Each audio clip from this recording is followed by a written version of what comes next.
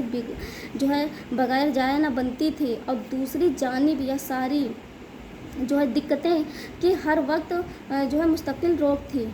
بالخصوص سال بھر کی محنت اور پکے پکائے درختوں کا یوں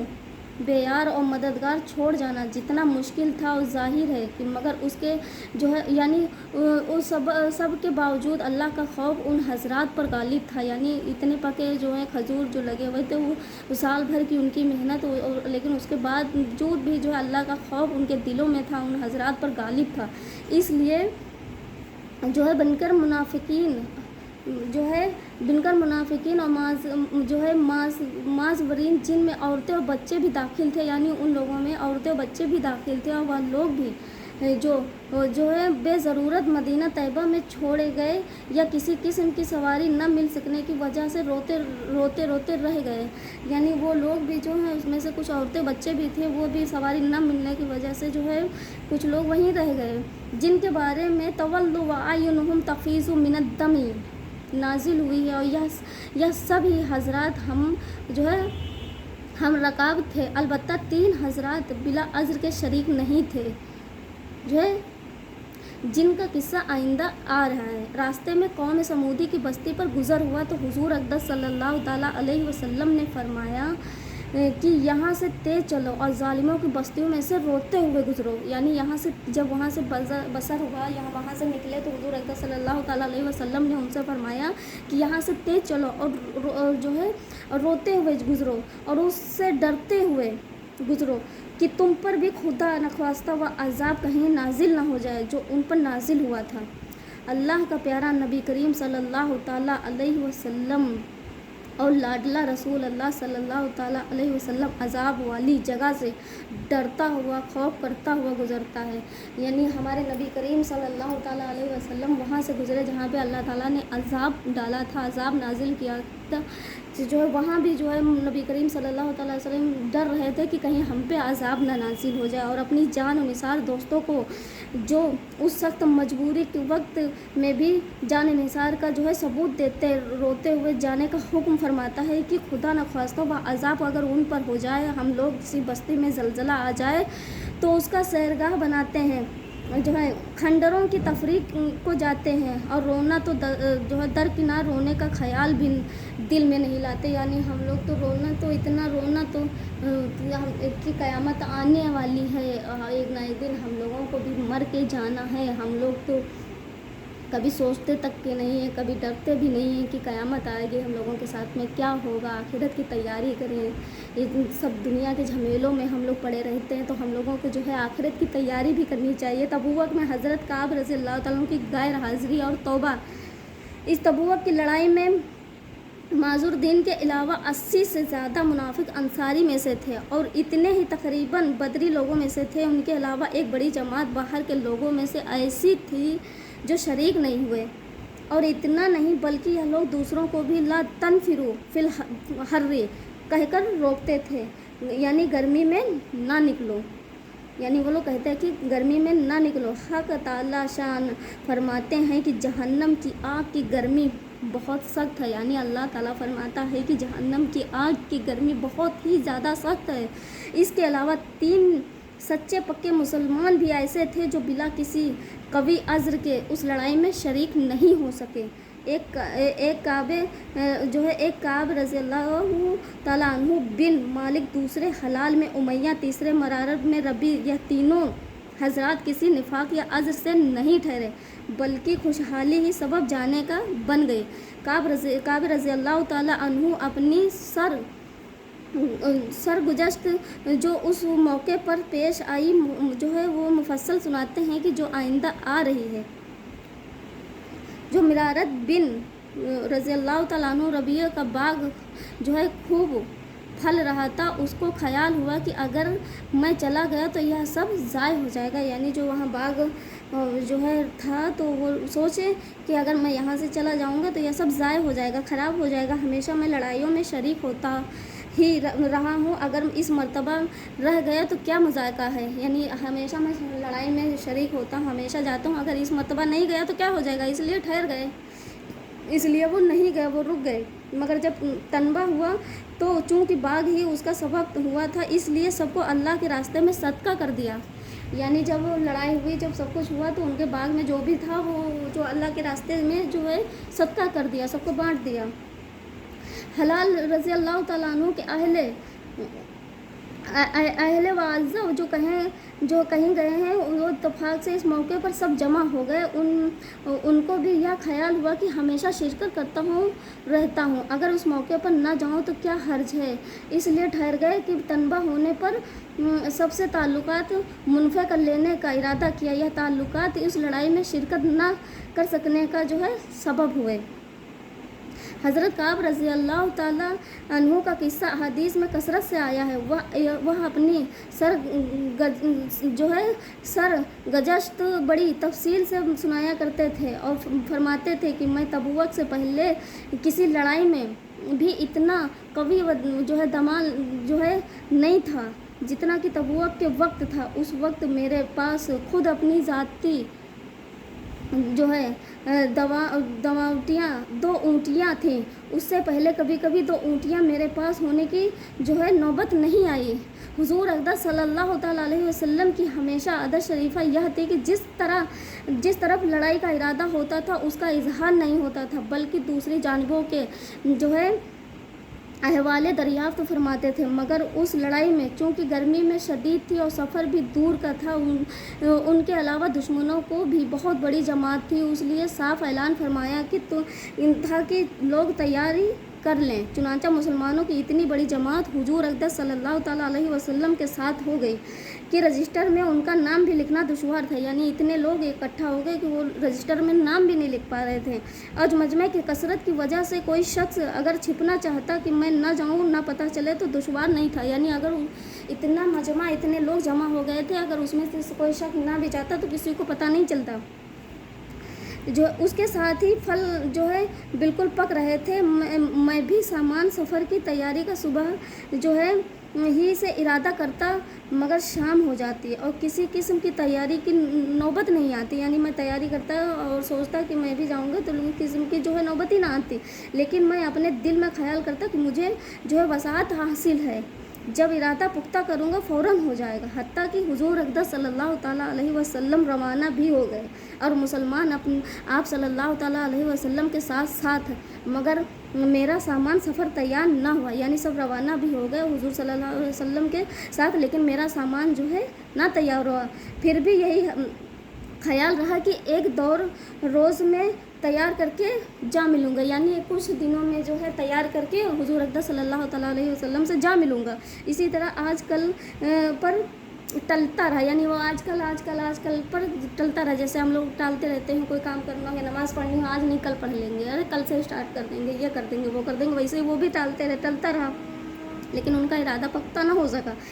اب میں جب مدینہ طیبہ میں ادھر ادھر دیکھتا ہوں تو صرف وہی لوگ ملتے ہیں جن کے اوپر نفاق کا جو ہے بدنما داغ لگا ہوا تھا، یعنی اب میں ادھر ادھر اگر گھومتا ہوں تو وہاں سب نفاق جو داغ کے تھے وہ لوگ ہم کو ملتے تھے،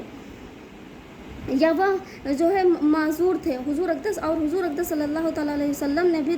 جو ہے تبوک پہنچ کر دریافت فرمایا کہ کعب رضی اللہ تعالیٰ عنہ نظر نہیں پڑے، یعنی جب حضور اقدس صلی اللہ تعالیٰ علیہ وسلم وہاں پہنچے تو حضور صلی اللہ تعالیٰ علیہ وسلم نے دریافت کیا، انہوں نے پوچھا کہ جو ہے کعب رضی اللہ تعالیٰ عنہ وہاں نہیں پہنچے، وہ کہیں دکھائی نہیں دے رہے ہیں۔ ایک صاحب نے کہا کہ یا رسول اللہ، اس کو اپنے مال و جمال کے اکڑ نے روک رکھا، یعنی ایک نے اسے حضور صلی اللہ تعالیٰ علیہ وسلم سے بتایا کہ یعنی یا رسول اللہ، اس کو اپنے مال نے روک رکھا ہے۔ حضرت معاذ رضی اللہ تعالیٰ عنہ نے فرمایا ہے کہ غلط کہا، ہم جہاں تک سمجھتے ہیں وہ بھلا آدمی ہے، مگر حضور صلی اللہ تعالیٰ علیہ وسلم نے بالکل جو ہے سکوت فرمایا اور کچھ نہیں بولے، یعنی حضور صلی اللہ علیہ وسلم نے چپ رہے، وہ کچھ بھی نہ بولے۔ حتیٰ کہ چند روز میں نے واپسی کی خبر سنی تو مجھے رنج و غم ہوا اور بڑا فکر ہوا، اور دل میں جو ہے جھوٹے عذر آتے تھے کہ اسی وقت کی جو ہے فرضی عذر سے حضور صلی اللہ تعالیٰ علیہ وسلم کے غصے سے جان بچا لوں، یعنی جب وہ لوگ آنے کا ارادہ بنایا تو ہم کو معلوم ہوا تو میں بہت ڈر گیا، جان بچا لوں، پھر کسی وقت معافی کی درخواست کر لوں گا، اور معافی کی جو ہے درخواست کر لوں گا، میں ان سے معافی مانگ لوں گا، یعنی میں ان کے ساتھ میں نہیں گیا، میں ان سے کبھی معافی مانگ لوں گا، اور اس بارے میں عذر سے حضور صلی اللہ تعالیٰ علیہ وسلم کے غصے سے جان بچا لوں، پھر کسی وقت معافی مانگ لوں گا اس بارے میں جو اپنے گھرانے کے ہم سمجھدار یعنی مشہور کرتا رہتا تھا، مگر جب مجھے معلوم ہو گیا کہ حضور صلی اللہ تعالیٰ علیہ وسلم تشریف لے ہی آئے تو میرے دل نے فیصلہ کیا کہ بغیر بچ کیے کچھ چیز نجات نہ دے گی، یعنی جب تک ان سے کہیں گے نہیں، اور میں نے سچ یعنی جب تک سچ نہیں بولیں گے تب تک یہ چیز ہم کو نجات نہیں دے گی، سچ عرض کرنے کا انہوں نے دل میں ٹھان لی کہ ان کو محمد صلی اللہ علیہ وسلم کو جو ہے سچ بتا دیں گے۔ حضور صلی اللہ تعالیٰ علیہ وسلم کی عادت شریفہ یہ تھی کہ جب سفر سے واپس تشریف لاتے تو اول مسجد میں تشریف لے جاتے اور دوسرا 2 رکعت نماز جو ہے مسجد میں پڑھتے اور وہاں تھوڑی دیر تشریف رکھتے کہ لوگوں سے ملاقات فرمائیں، چنانچہ حسب معمولی حضور صلی اللہ تعالیٰ علیہ وسلم جو ہے تشریف فرما رہے اور منافق لوگ جو ہے آ کر جھوٹے عذر کرتے اور قسمیں کھاتے. حضور اقدس صلی اللہ تعالیٰ علیہ وسلم ان کے ظاہری حال کو قبول فرما لیتے، لیکن وہ جھوٹی قسموں کھاتے، لیکن پھر بھی جو ہے ہمارے حضور صلی اللہ تعالیٰ علیہ وسلم اتنے اچھے تھے، پھر بھی وہ قبول فرما لیتے، ان کی باتیں مان لیتے اور باطن کو اللہ پر جو ہے یعنی اس کو اللہ کے حوالے کر دیتے، وہ چھوڑ دیتے، لیکن وہ ان کے سامنے مان لیتے. کیا ہے اتنے میں بھی حاضر ہوا اور سلام کیا کہ حضور صلی اللہ علیہ وسلم نے ناراضگی کے اندر میں تبسم فرمایا اور اعراض فرمایا. میں نے عرض کیا یا نبی صلی اللہ تعالیٰ علیہ وسلم، آپ صلی اللہ علیہ وسلم نے اعراض فرما لیا. میں خدا کی قسم نہ تو منافق ہوں، نہ مجھے ایمان میں کچھ جو ہے تردد ہے، یعنی میں نہ ہی منافق ہوں، نہ ہی مجھے ایمان کے بارے میں کوئی شک ہے، ایمان کے لیے کوئی شک ہے. ارشاد فرمایا کہ یہاں میں قریب ہو کر بیٹھ گئے، یعنی حضور صلی اللہ علیہ وسلم نے بلایا پاس میں اور بولے کہ یہاں پہ بیٹھ، تو حضور صلی اللہ علیہ وسلم جو ہے کہ پاس میں بیٹھ گیا. حضور اقدس صلی اللہ تعالیٰ علیہ وسلم نے فرمایا تجھے کس چیز نے روکا تھا، یعنی محمد صلی اللہ علیہ وسلم نے ان سے پوچھا کہ تجھے کس چیز نے روکا تھا، کیا تو نے جو ہے اونٹیاں نہیں خرید رکھی تھیں. میں نے عرض کیا یا رسول اللہ صلی اللہ تعالیٰ علیہ وسلم، اگر میں کسی دنیا دار کے پاس اس وقت ہوتا تو مجھے یقین ہے کہ میں اس غصے سے جو ہے معقول عذر کے ساتھ خلاصی پا لیتا کہ مجھے بات کرنے کا سلیقہ اللہ تعالیٰ نے عطا فرمایا ہے. لیکن آپ صلی اللہ علیہ وسلم کے متعلق مجھے معلوم ہے کہ آج جھوٹ سے آپ صلی اللہ علیہ وسلم کو راضی کر لوں تو قریب ہے کہ اللہ جل شانہ مجھ سے ناراض ہوں گے، یعنی اگر میں آج آپ کو کچھ جھوٹ بتا بھی دوں تو اللہ تعالیٰ جو ہے ہم سے ناراض ہو جائے گا، اسی لیے میں آپ سے جھوٹ نہیں بولوں گا. اور اگر آپ صلی اللہ علیہ وسلم سے صاف عرض کروں گا تو آپ صلی اللہ علیہ وسلم کو غصہ آئے گا، لیکن قریب ہے کہ اللہ کی پاک ذات آپ صلی اللہ علیہ وسلم کے جو ہے عتاب کو زائل فرما دے گی. یعنی اگر میں نے جو ہے نبی کریم صلی اللہ علیہ وسلم سے کچھ جھوٹ بولا تو اللہ تعالیٰ کی جانب سے ان کو معلوم ہو جائے گا، اس لیے سچ ہی عرض کرتا ہوں، یعنی اس لیے میں تم کو سچ بتاتا ہوں کہ واللہ مجھے کوئی عذر نہیں تھا اور جیسا فارغ وسعت والا میں اس زمانے میں تھا کسی زمانے میں بھی اس سے پہلے نہیں ہوا. حضور اقدس صلی اللہ تعالیٰ علیہ وسلم نے ارشاد فرمایا کہ اس نے سچ کہا، پھر فرمایا کہ اچھا اٹھ جاؤ تمہارا فیصلہ حق تعالیٰ شانہ فرمائیں گے، یعنی تم اٹھ جاؤ تمہارا فیصلہ جو ہے اللہ تعالیٰ فرمائیں گے. میں وہاں سے اٹھا تو میری قوم کے بہت سے لوگوں نے جو ہے مجھے ملامت کی کہ تو نے اس سے پہلے کوئی گناہ نہیں کیا تھا، اگر تو کوئی عذر کے حضور صلی اللہ تعالیٰ علیہ وسلم سے استغفار کی درخواست کرتا تو حضور اقدس صلی اللہ تعالیٰ علیہ وسلم تیرے لیے کافی تھا، یعنی کہ اگر تو معافی مانگتا بنا کسی چیز کے، بنا کسی ڈر کے، تو حضور صلی اللہ تعالیٰ علیہ وسلم تجھے معاف کر دیتے، اگر تو کے لیے کافی تھا. میں نے اس سے پوچھا کہ کوئی اور بھی ایسا شخص ہے جس کے ساتھ یہ معاملہ ہوا ہے؟ لوگوں نے بتایا کہ دو شخصوں کے ساتھ اور بھی یہی معاملہ ہوا ہے کہ انہوں نے بھی یہی گفتگو کی جو تو نے کی، یہی جواب ان کو بھی ملا کہ تجھ کو ملا جو جواب، یعنی ان لوگوں دو لوگ اور تھے، ان کو بھی یعنی حضور صلی اللہ تعالیٰ علیہ وسلم نے ایسے ہی جواب دیا تھا. ایک حلال بن رضی اللہ تعالیٰ عنہ امیہ، دوسرے مرامت بن ربیعہ میں نے دیکھا کہ دو صالح شخص، یعنی میں نے دیکھا کہ دو سچے شخص جو دونوں جو ہے بدری میں ہیں، وہ بھی جو ہے میرے ساتھ شریک نہ ہوئے، شریک حال میں ہیں، یعنی وہ شریک نہ ہوئے. حضور اقدس صلی اللہ تعالیٰ علیہ وسلم نے یہ ہم تینوں سے یعنی بولنے کی منامت بھی فرما دی، یعنی منع بھی کر دیا ہم تینوں سے بات نہ کریں کہ کوئی شخص ہم سے کلام نہ کرے، یعنی محمد صلی اللہ علیہ وسلم نے ان کو منع بھی کر دیا کہ جو ہے ہم سے کوئی لوگ بات نہ کریں تینوں کو. یہ قاعدے کی بات ہے کہ غصہ اسی پر آتا ہے جس سے تعلق ہوتا ہے، یعنی غصہ اسی پر آتا ہے جس سے ہم کو مطلب رہتا ہے، ورنہ ہر کسی پہ غصہ نہیں آتا ہے. تو محمد صلی اللہ علیہ وسلم کو ان سے مطلب تھا، تو جو ہے ان کے قریب تھے، تو حضور صلی اللہ علیہ وسلم نے ان پہ غصہ کیا. اور تنبیہ اسی کو کی جاتی ہے جس میں اس کی اہلیت بھی ہو، یعنی جو ہے اہلیت ہو، جس میں اصلاح و صلاحیت کی قابلیت ہی نہ ہو وہ تنبیہ ہی کو کیا کرتا. کعب رضی اللہ تعالیٰ عنہ کہتے ہیں کہ حضور اقدس صلی اللہ تعالیٰ علیہ وسلم کی ممانعت پر لوگوں نے ہم سے بولنا چھوڑ دیا، یعنی جب انہوں نے منع کر دیا تو لوگ جو ہیں ہم سے بولنے کے لیے جو ہے بولنا چھوڑ دیا، ہم سے روٹ گئے. جب محمد صلی اللہ علیہ وسلم نے منع کر دیا اور ہم میں سے اجتناب کرنے لگے اور گویا دنیا ہی بدل گئی، حتیٰ کہ زمین باوجود اپنی وسعت کے مجھے تنگ معلوم ہونے یعنی یہاں تک کہ اتنا ہونے کے باوجود بھی ہم کو جو ہے تنگی جیسے معلوم ہونے لگی، ہم کو اچھا نہیں لگا جب سے جو حضور صلی اللہ تعالیٰ علیہ وسلم نے مجھے منع کر دیا جو ہے لگی، سارے لوگ اجنبی جو ہے معلوم ہونے لگے، درود دیوار جو ہے اوپر بن گئے، مجھ سے زیادہ اس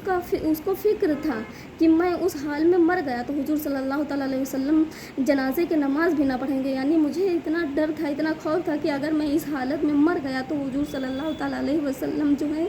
شرکت نہیں کریں گے، اور خدا نخواستہ حضور صلی اللہ تعالیٰ علیہ وسلم کا وصال ہو گیا تو میں ہمیشہ کے لیے ایسا ہی رہوں گا، نہ مجھ سے کوئی کلام کرے گا، نہ میری نماز پڑھے گا کہ حضور صلی اللہ تعالیٰ علیہ وسلم کے ارشاد کے خلاف کون کر سکتا ہے، یعنی اگر میں مر گیا تو میرے جنازے میں بھی کوئی شریک نہیں ہوگا، کیونکہ محمد صلی اللہ علیہ وسلم نے منع کر دیا تھا۔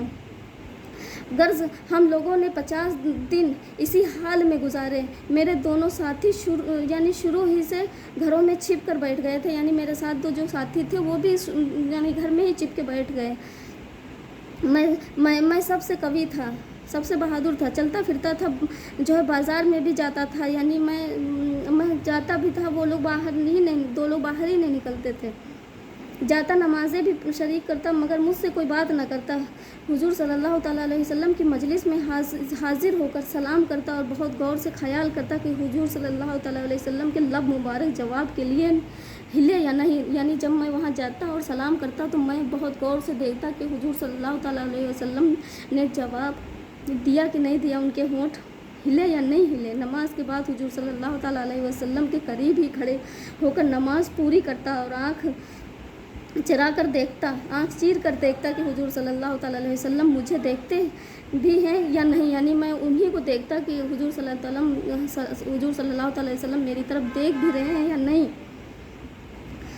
جو ہے دیکھتے ہیں بھی یا نہیں۔ جب میں نماز میں مشغول ہوتا تو حضور صلی اللہ تعالیٰ علیہ وسلم مجھے دیکھتے اور جب ادھر متوجہ ہوتا تو حضور صلی اللہ تعالیٰ علیہ وسلم منہ پھیر لیتا اور میری جانب سے اعتراض کرتا، یعنی میں جب نماز پڑھتا جب میں غفلت ہوتا تو جو ہے حضور صلی اللہ علیہ وسلم میری طرف دیکھتے، لیکن جب میں دیکھتا تو حضور صلی اللہ تعالیٰ علیہ وسلم مجھ سے جو ہے منہ پھیر لیتے۔ غرض ہی اس حالت سے گزر رہے تھے کہ مسلمانوں کو بات چیت بند کرنا مجھ پر بہت ہی بھاری ہو گیا، تو میں نے ابو قتادہ رضی اللہ تعالیٰ عنہ کی دیوار پر چڑھا، وہ میرے رشتے کے چچا زاد بھائی تھے اور مجھ سے تعلقات بھی بہت زیادہ تھے۔ میں نے اوپر چڑھ کر سلام کیا، انہوں نے سلام کا جواب دیا، میں نے ان کو قسم دے کر پوچھا کہ کیا تمہیں معلوم نہیں کہ مجھے اللہ اور اس کے رسول سے محبت ہے؟ انہوں نے اس کا بھی جواب نہ دیا۔ میں نے دوبارہ ان سے پوچھا، ان کو قسم دی اور دریافت کیا، پھر بھی وہ چپ رہے۔ میں نے تیسری مرتبہ بھی قسم دے کر پوچھا، انہوں نے کہا کہ اللہ جانے اور اس کا رسول، یعنی انہوں نے پھر جواب دیا کہ اللہ جانے اور اس کا رسول، میں نہیں جانتا کہ تم محمد صلی اللہ علیہ وسلم سے محبت کرتے ہو یا نہیں کرتے ہو۔ یہ کلمہ سن کر میری آنکھوں سے آنسو نکل پڑے اور وہاں سے لوٹ آیا۔ اسی دوران ان میں ایک مرتبہ مدینہ کے بازار میں جا رہا تھا، ایک قبطی کے جو نصرانی تھا وہ شام سے مدینہ منورہ اپنا غلہ فروخت کرنے آیا تھا، یعنی وہ اپنا غلہ سامان خریدنے آیا تھا۔ یہ کہتے ہوئے سنا کہ کعب رضی اللہ تعالیٰ عنہ بن مالک کا پتہ بتا دو۔ لوگوں نے اس کو میری طرف اشارہ کر کے بتایا، وہ میرے پاس آیا اور غسان کے کافر بادشاہ کا خط مجھے لا کر دے دیا، یعنی کافر کا خط لا کر مجھے دے دیا۔ اس میں لکھا ہوا تھا، ہمیں معلوم ہوا کہ تمہارے آقا نے تم پر ظلم کر رکھا، یعنی کافر نے جو ہے ان کو خط بھیجا، اس نے یہ اصرار کیا کہ ہمیں معلوم ہے کہ جو ہے تمہارے آقا نے تم پر ظلم کر رکھا ہے، تمہیں اللہ ذلت کی جگہ نہ رکھے اور ضائع نہ کرے، تم ہمارے پاس آ جاؤ، یعنی انہوں نے ہم کو اپنے پاس بلانے کے لیے بولا، ہم تمہاری مدد کریں گے۔ دنیا کا قاعدہ ہوتا کہ کسی بڑے کی طرف اگر چھوڑو تو تنبیہ ہوتی تو ان کو جو ہے بہکانے والے اور زیادہ ہونے کی کوشش کیا کرتے اور خیر و خواہ بن کر اس قسط کی الفاظ سے اشتعال دلایا ہی کرتے۔ کعب رضی اللہ تعالیٰ عنہ کہتے ہیں کہ میں نے یہ خط پڑھ کر انا للہ پڑھی کہ میری حالت یہاں تک پہنچ گئی، یعنی انہوں نے جب وہ خط پڑھا تو انہوں نے سوچا کہ ہم کیا کافر ہو گئے، جو ہے کافر لوگ ہمیں بلانے لگے، ہم اتنے بیکار ہو گئے، جو ہے جو ہے کافر بھی مجھ میں مطمع ہو گئے، ہم ان لوگوں میں شامل ہو گئے اور مجھے اسلام تک سے ہٹانے کی تدبیر ہونے لگی، یعنی ہمیں حکم ہونے لگا کہ تم اسلام سے ہٹ جاؤ، تم میرے پاس آ جاؤ۔ یہاں ایک اور مصیبت آئی، اور جو ہے اس خط کو لے کر جا کر میں نے ان تنور میں، یعنی ایک تندور میں جو ہے پھینک دیا، اور جو اقدس صلی اللہ علیہ وسلم سے جا کر عرض کیا کہ یا رسول اللہ، آپ صلی اللہ علیہ وسلم کے اعراض کی وجہ سے میری یہ حالت ہو گئی ہے، جو ہے میری یہ حالت ہو گئی ہے کہ کافر مجھ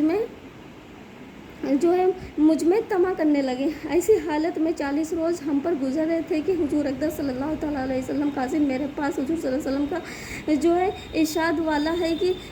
آیا کہ اپنی بیوی کو بھی چھوڑ دو۔ میں نے دریافت کیا کیا نشان